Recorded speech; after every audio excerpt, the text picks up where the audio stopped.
Good afternoon and welcome to the IAR 2021 Refrigeration Conference. I'm really excited to be presenting today. My name is Stephanie Smith and I work at Risk Management Professionals, and my presentation is the case for HAZOP, minimizing effort and increasing longevity. Just as a quick quality assurance statement for IAR, IAR has met the standards and requirements of the Registered Continuing Education Program. Credit earned on completion of this activity will be reported to RCEP at rcep.net, and a certificate of completion will be issued. Certificates are not to be deemed or construed to be an approval or endorsement by RCEP. To qualify for the certificate, learners must be in attendance for the duration of the activity and send the PDH recording form to IAR or fill it out on the IAR annual conference app. Our learning objectives today are to understand the basic difference between HAZOP and other methodologies, to understand the advantages of using HAZOP, and to determine whether HAZOP may be a good fit for a facility. And let's get started. My big goal today is to make sure that everyone understands that this is I guess a little opinionated of a presentation, but that the evidence that I've collected just anecdotally and my experience in the field, as well as others that I've consulted with, feel that HAZOP is a real asset and value to the industry, and we want to share that, and we're kind of trying to push that as far as being more widely considered as an industry standard. So the different methodologies would be the two big ones are what if checklist and HAZOP, or hazard and operability studies. We also have, I want to touch a little bit on failure mode and effects analysis, FMEA, and fault tree analysis. Again, just very briefly, those are a little bit more complicated. What if checklist methodologies are actually often combined with HAZOP in studies? They're a little bit more flexible, more qualitative, and more general in evaluating hazards. Provides a broader view of the study at hand. The HAZOP method is a little more systematic. So there is a system and a procedure involved with it, a little bit more detailed than what if checklist. It's still qualitative, so there's still some flexibility in the study methodology, and it will identify specific causes and failures rather than generalize hazards overall within the system. And I'll explain a little bit more in a few slides. The failure mode and effects analysis is really about single failure modes. It is more quantitative. There is a more quantitative aspect to it, and is specific for equipment failure leading to an incident. So it doesn't take into account human factors. It also doesn't take into account some of the other things with what if checklist and HAZOP as far as flexibility goes. So it is a little more specific. And fault tree analysis, I would say, is more advanced and definitely more specific. It focuses on incidents for deriving causes and is more quantitative even than FMEA. So that gets into a little bit more detail. We really only see FMEA or fault tree used in heavier industries like oil and gas or heavy chemical industries. Again, because of the specificity of those methodologies. Again, HAZOP and what if are the most used methodologies in the industrial refrigeration industry, and just generally speaking among industries, again, because of their flexibility. And why is that? They are systematic as well. They are relatively easy to understand. That doesn't take an advanced degree or advanced calculations to be able to conduct these studies. The qualitative nature of the studies is very useful in a lot of ways, and it allows for a subjective discussion. There is no necessary specific software that needs to be used, unlike FMEA or fault tree, where you may have to use an actual software package. While there are PHA software packages for HAZOP and what if studies, you don't have to use them. I've seen just as effective studies through HAZOP and what if using basic Microsoft Office products and a table. And again, they're a little more effective for the industry as far as what the objectives are for these studies.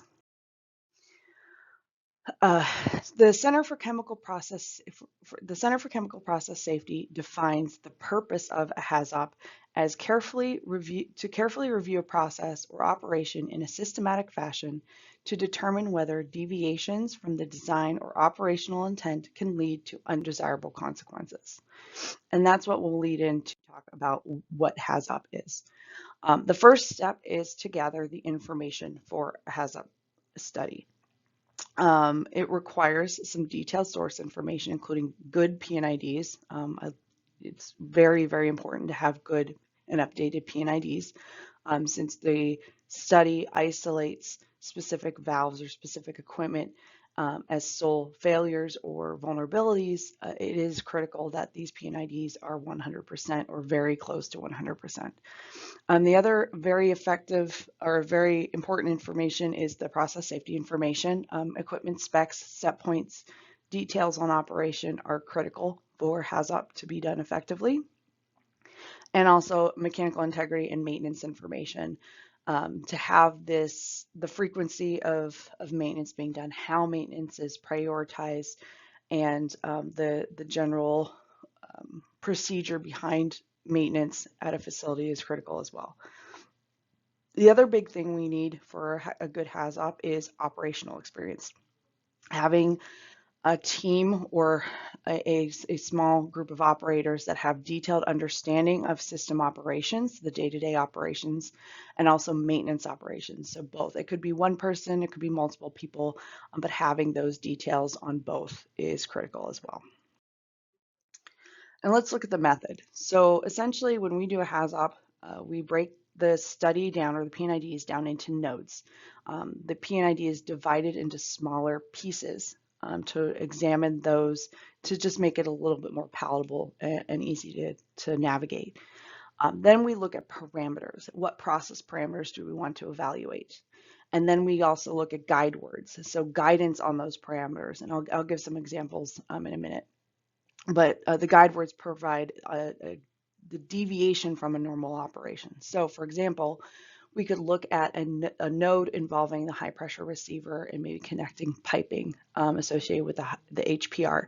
The parameter we would use is flow, and the guide word we'd use is misdirected. So when we look at a deviation or what could possibly be a vulnerability with the high pressure receiver, we'd look at misdirected flow.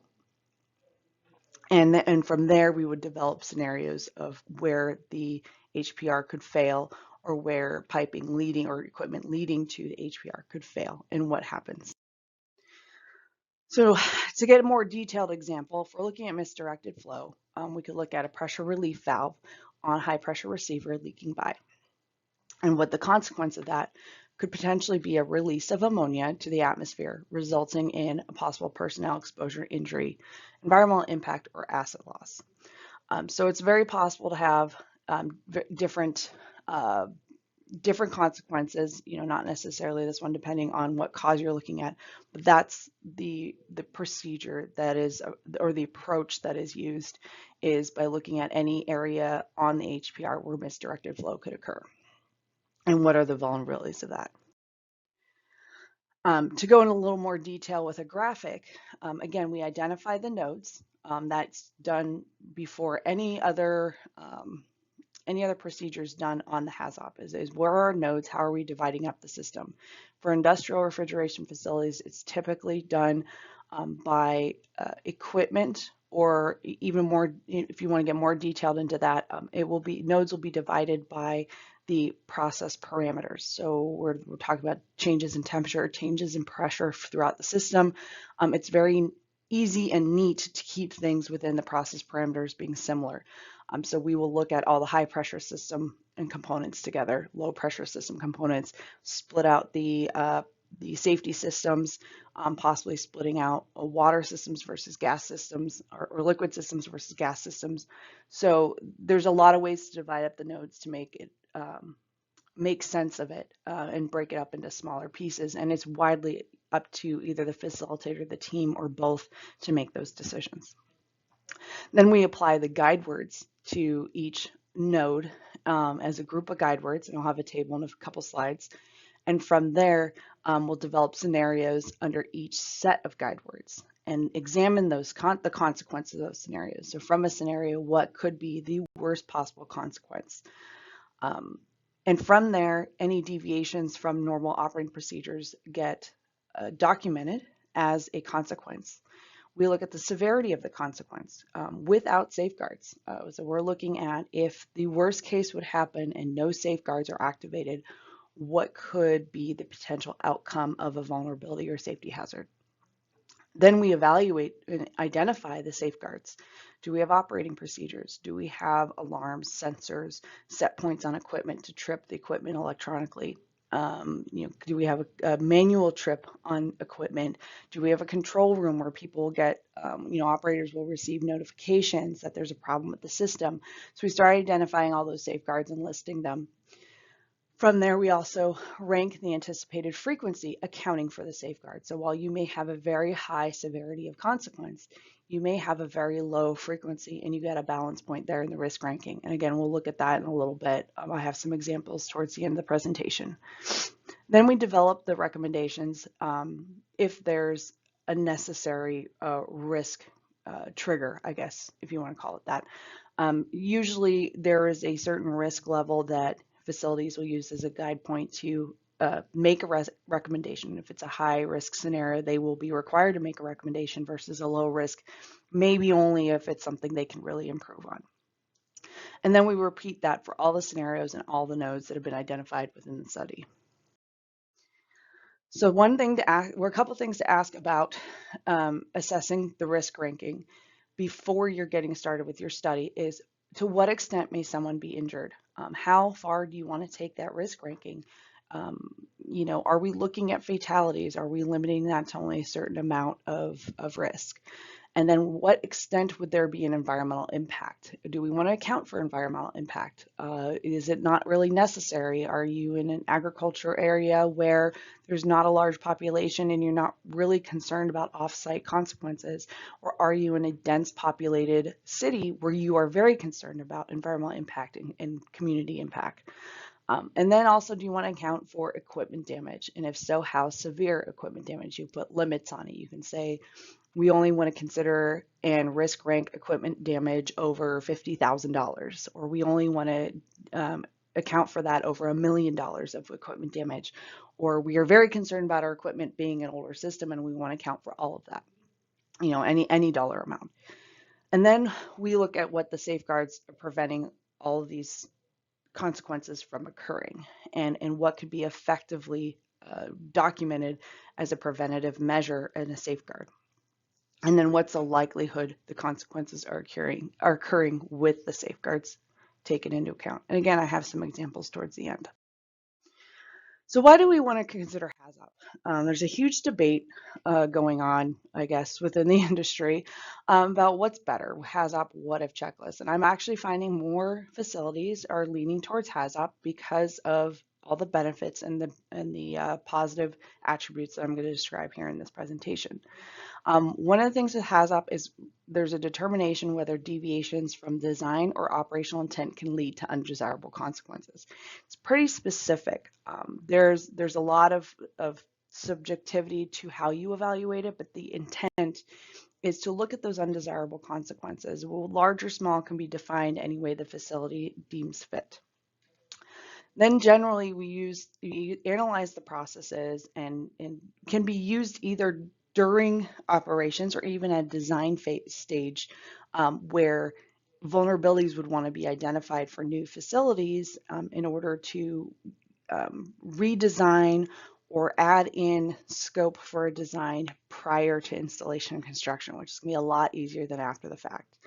HAZOP uses, again, the guide words we talked about, misdirected, no or less or more, and then parameters, pressure, flow, temperature, and we also would talk about parameters of contamination or corrosion. What a what if checklist does is it considers general types of incidents that can occur. So it's not as specific. The general use is to analyze the most common hazards that exist within a process. So for example, we would say, what if there was a reverse flow from equipment A to equipment B? Or what if valve 1 is inadvertently closed? But it leaves some I guess some interpretation because the guide words are missing. We're not talking if a valve is closed, are we talking about a pressure issue, a flow issue? Could it cause less pressure because you're closing it and you don't have flow through the system or pressure through the system? And so there is a little bit of generality with what if checklist that gets taken care of with HAZOP by the methodology. And here's some examples of comparison. HAZOP cause on suction line 1 to the compressor, valve 2 inadvertently closed. The consequence could be loss of suction to the compressor, leading to potential shaft seal failure, resulting in potential loss of potential loss of containment and potential personnel exposure and asset damage, as you would be failing the pump. What if checklist would more likely say, what if valve 2 was closed? And the consequence could be potential for leak or loss of containment and personnel exposure. So what we're missing here is how was the valve closed? What is the reason that the closure happened, or what if it was a fail close and it wasn't intended to be? Where is the leak occurring? How do we know it's leaking? Where is it leaking? What is the potential for that? A leak under pressure is a lot different than a leak that lacks pressure, whether it be from a compressor or another part of the system. So we need to know those details.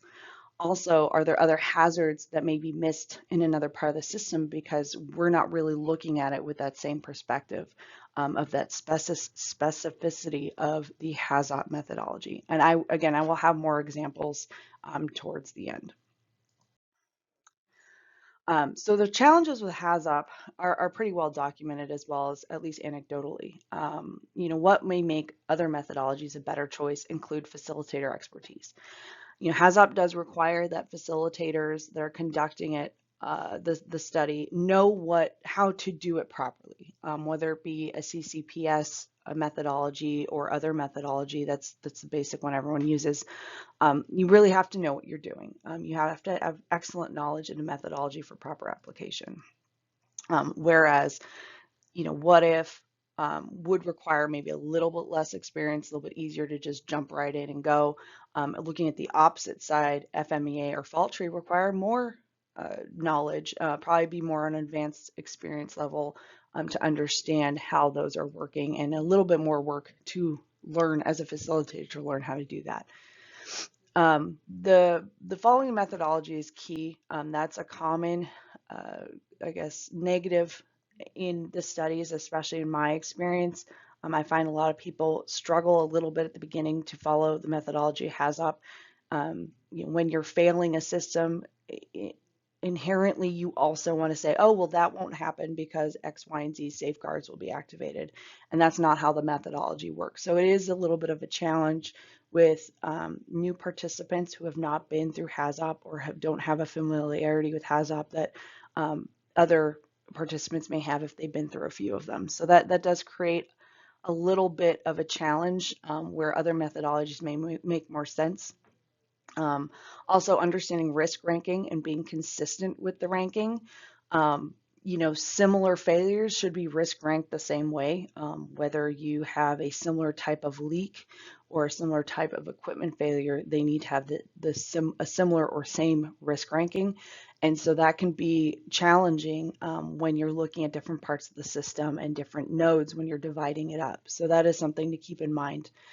Also, it could take more time. What if checklist can be a little bit faster?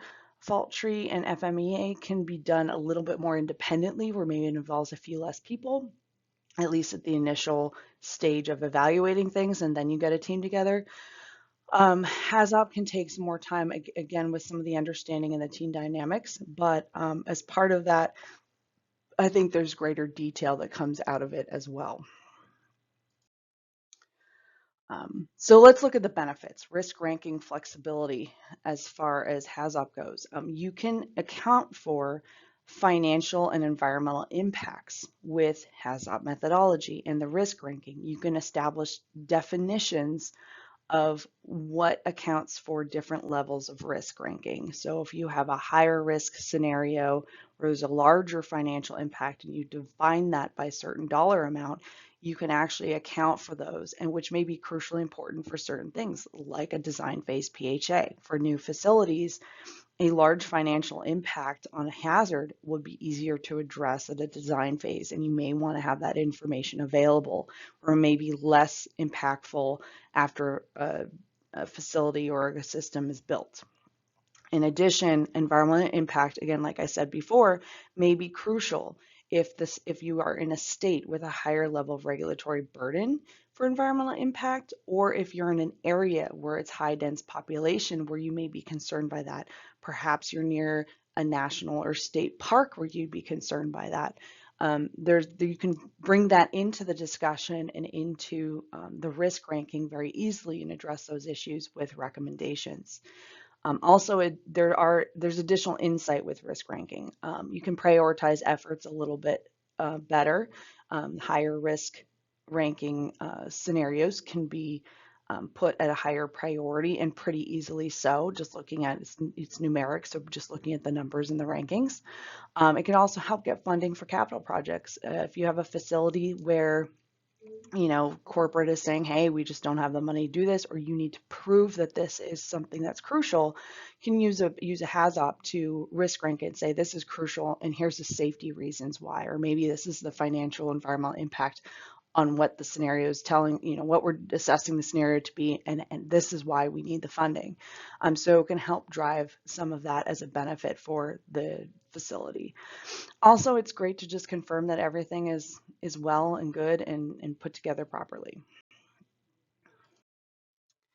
Now let's look at the effort, the benefits of the effort. Now, HAZOP actually minimizes effort, even though I know a lot of people will probably disagree with me because of the time aspect. It could take more time, but if it's done well, the next study will be in reduced time. So it may take more time to complete, but what you get out of it is less diversion from the proper methodology, and also a more readily reproducible and interpreted study for a later date. And I've seen this time and time again when I come back to HAZOPs done, when they're done well, that my work as a facilitator and the work done by the team is much less the second, third, fourth time around. So HAZOPs are very easily revalidated, reviewed. When done well, they can almost be reviewed by a single person. I don't recommend it. It's not part of methodology, but it is good if someone's trying to get some background or learn about the system, or as a training activity for a new hire. That may be very beneficial, where they would understand what's going on. HAZOP is restrictive with documentation as far as generalities go. It is very specific. Again, I'll have some examples to compare at the end of this presentation. And again, I'll mention the revalidation could take 50 to 75% of the time of the original study. If it's done well, your team will take less time the second, third, fourth time around. And I've seen this personally time and time again with good studies, even studies I haven't done previously, or I don't know the person who's done previously. I've been able to reproduce them and take that and cut the cost and the effort of the team. I know operators are not fans of these studies a lot of times, so to cut time and give them that time back in their workday is very beneficial for everybody. The longevity of the study is something to look at too.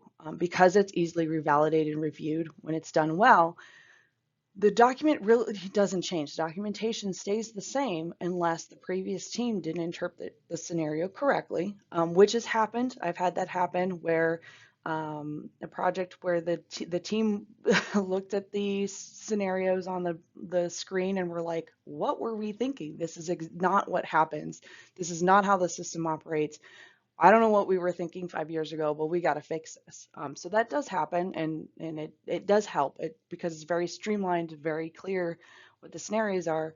It gives you the opportunity to spend the time where it's needed, if it's needed. And the other thing is if there's been changes to covered process since the last study, you'll obviously have to have changes there. What's nice about this as well is if you have a good previous study and you have an MOC update, but you're getting close to your PHA revalidation date, or your anniversary date, you can actually use the MOC to just do a brand new PHA and be done with it for another 5 years. Because of the way that HAZOP is documented, you don't have to break apart the piece if you're that close. I usually recommend that you use the MOC as a trigger point to just do a complete PHA and get it done. So that is nice about the methodology as well, is that you have that flexibility. The systematic nature of HAZOP limits the ability to misinterpret scenarios and outcomes. Again, we're looking at very detailed scenarios and consequences, and discussing where the consequences are occurring or where the scenario is occurring and how it is occurring. So it's not general, it is very specific for that location, which allows for the clarity that needs to come with these studies. Also, you'll end up with more detailed recommendations because they're more specific hazards and consequences identified. And the quality is higher, is another benefit of HAZOP. Generalized brainstorming could be misjudged or overlooked. Something small, like a drain valve being left open, could have huge consequences that don't get evaluated based on the methodology you might use and how you're looking at it, how the team's looking at it. Also, common mode failures like a high level in a tank or a high level in a tank due to level indication malfunctioning. That gives you a specific recommendation to base the study on, or to take away from the study, because you're indicating why you could have a high level and what's common to, as far as a failure goes. Do you need to change the frequency of the maintenance on the level indication? Have you had recurring problems with the level indication, maybe because the equipment's too old, it's not maintained properly, it gets lost in the mix of everything else going on in the facility. So rather than a general statement, you can narrow it down to specific failures and look at whether or not there's a reoccurring problem. Also, specificity of safeguards.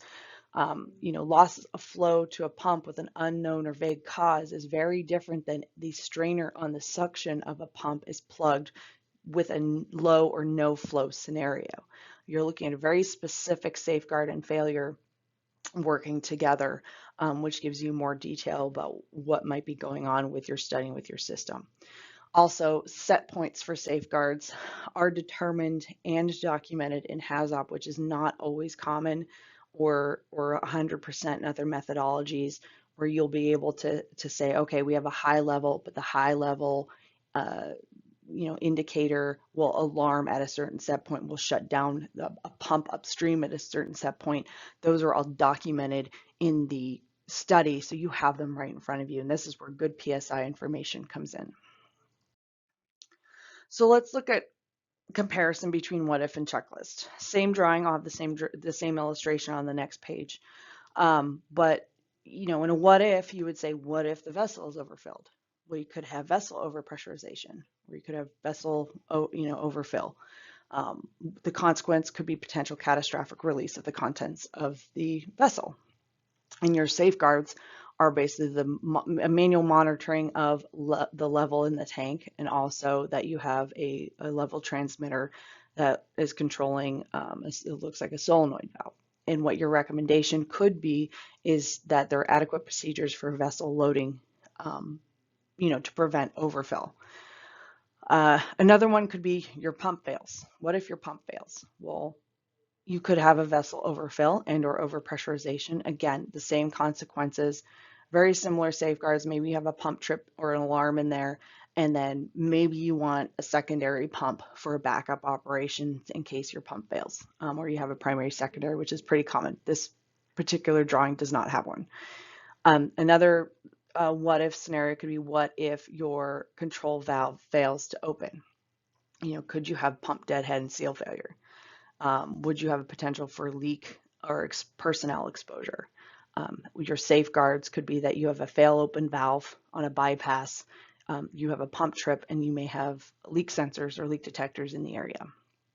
And do you need, as a recommendation, to look at, do you need additional alarms or shutoffs for low flow through downstream piping from that valve? So that's kind of the generality, I guess, or a very short example of what your what if checklist methodology would look like for this drawing.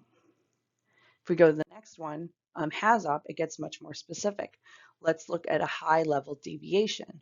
The cause is a vessel's overfilled, possibly due to a level transmittal failure.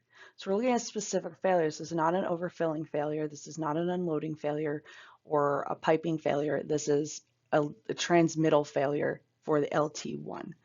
So there's a potential for the level to increase, leading to overpressurization and potential for personnel exposure, injury, environmental impact. Then we look at the safeguards, that the manual monitoring level within the vessel, again, same as before, there's a fail open valve on the bypass, and that we have a high level alarm. So not only do we have the transmitter, but we may have an alarm associated with that at above level. And then we look at severity. Well, it could be a very high severity. If 1 is high and 4 or 5 is low, we could be looking at a very high, moderate severity. But as far as likelihood, usually we use A through D or E, A being high and D being low. It could be a very low likelihood. If you have those safeguards in place, it's very low likelihood that you would have a transmittal failure that goes unnoticed for a prolonged period of time. Therefore, the risk ranking is low. Your risk ranking, again, numbers in number order, number sense would be a low number is a high risk and a high number is a low risk. It sounds backwards, but that's typically how they work as far as rankings go. Another deviation could be high pressure, that the level control valve fails to operate when needed. Again, very similar to our what if checklist that I just went through above. The potential for pumping against a closed valve could lead to pump deadhead and resulting in personnel exposure, injury, and environmental impact. But we really look at it as the safeguards, that we have the fail open valve that activates, and the set point would be documented in that case. If there's an automatic pump trip, we would document the set point there if there's a set point, and there's a high level alarm again on the vessel that we could document as a set point, where this could be potentially a 1 severity, which in this study would be like a fatality or very severe lost time injury. The likelihood could be very low, and again, you have a very low risk. So you can see the difference in very simple example of the additional detail even when you just look at the causes, that the causes of the HAZOP methodology are much more specific, so it allows you to look at a specific failure, which can be very useful and beneficial in the long run. Now, how do we ensure that we have an effective and robust HAZOP? The first thing is we need a good team.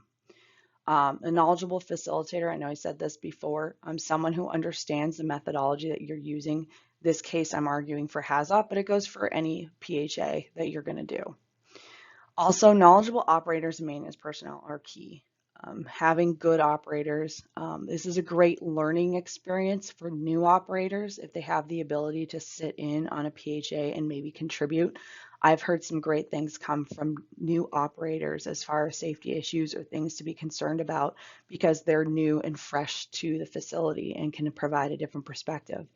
But we also need those operators who have had the experience at the facility to know the day-to-day, to know the nuances of the equipment, and know when the equipment is behaving very differently than what the engineer may have designed it to be, because that is a point to consider as well. We need a team open and willing to identify ultimate consequences. I have personally found that it's very hard for some teams to take scenarios to a fatality.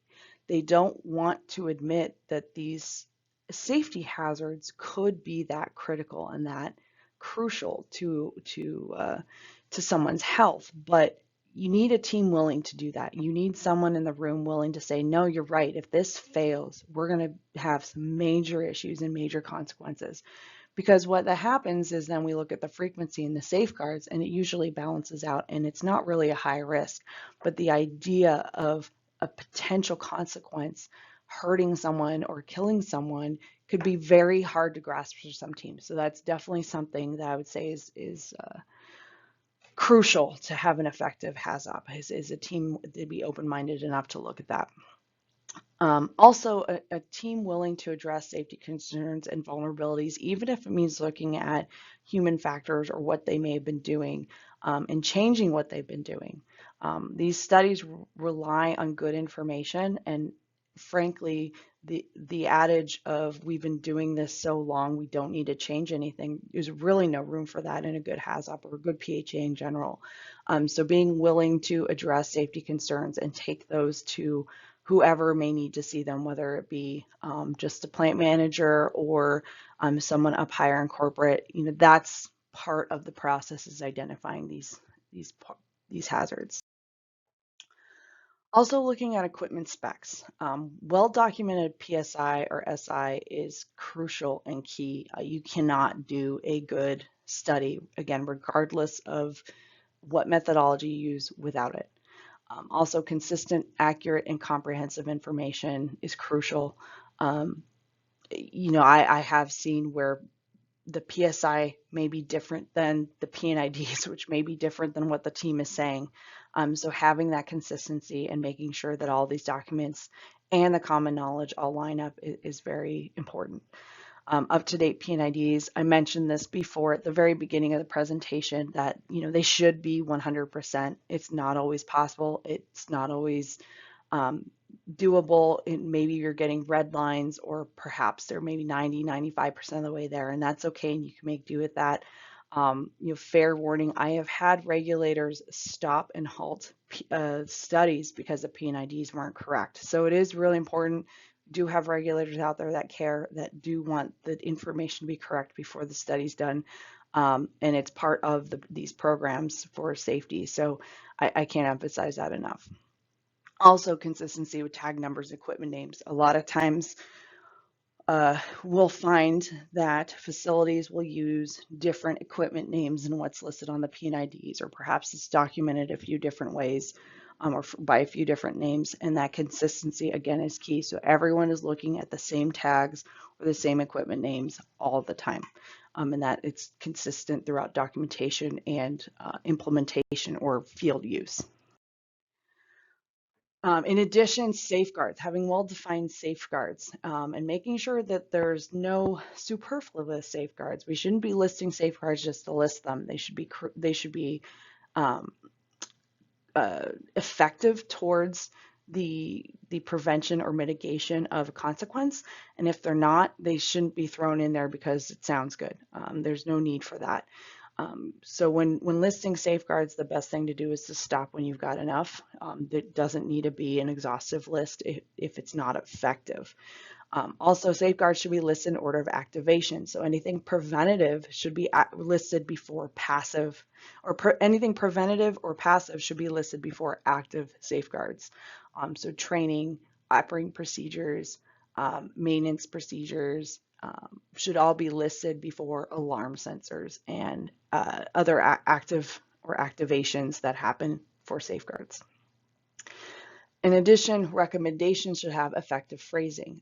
Commonly, we'll use words like consider or evaluate the need to, in order to allow for some flexibility in closing a recommendation. It could be that you need to consider installing a new piece of equipment and then decide, instead of installing a new piece of equipment, something else may solve your problem and close that safety gap just as effectively by completely different action.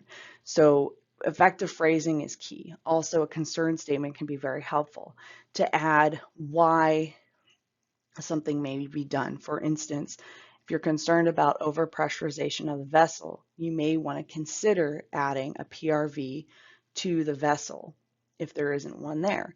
The concern is that the overpressurization of the vessel could cause a catastrophic failure in the vessel and lead to a fatality. So the concern statement emphasizes why the recommendation is important and why it's relevant, which can be very critical when you're looking at these recommendations separately away from the report. Because remember, some facilities will take these recommendations, put them in work order systems, they'll put them on separate tracking logs. They'll give them, without the report, we'll give a list to maybe a corporate manager or plant manager who wasn't present at HAZOP, and they have no context to what they were looking at. So the concern statement adds that context and adds that relevance to the list that is given to, say, an outside party. So in conclusion, what can we keep in mind? Um, do you have access to a facilitator that understands the methodology? Is there someone that you know that could effectively lead a HAZOP study or a what if study if that's the case? And how do you go about doing that and evaluating that person? Also, does the team have experience with the methodology you're going to select? If not, it can be picked up quickly. Do you have maybe a few people that understand it, a few people that don't, and they'll just ride along until they learn it, which happens a lot. What's the overall purpose of your particular study? Are you just trying to meet a regulatory requirement, or do you want something that's used with more longevity? Are you trying to add information into an existing study?